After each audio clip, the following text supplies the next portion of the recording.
guys, so Sculptra is something that's been very interesting that we've been doing for the last 2 or 3 years. Sculptra is a filler, used to be used in the face, but now it's moved to other parts of the bodies, and one very popular spot is the buttock.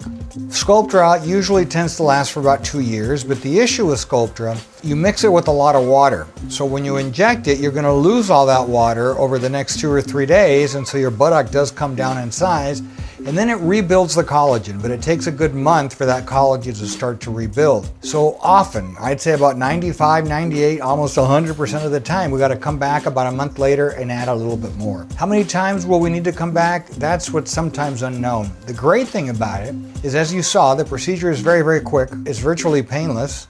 And you're able to go about your day immediately. So it's no big deal to come in to get a little bit more put in.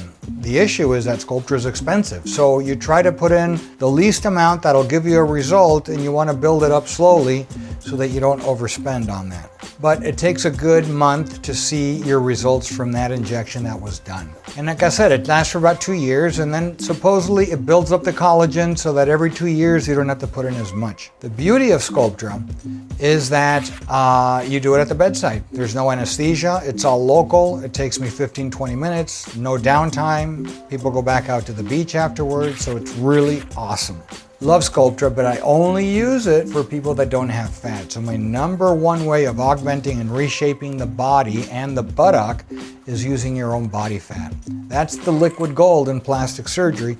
But if you don't have that gold, then I gotta find it somewhere, and that's where Sculptra comes in. Otherwise, if you've got fat, let me use your fat. If you don't, here's Sculptra.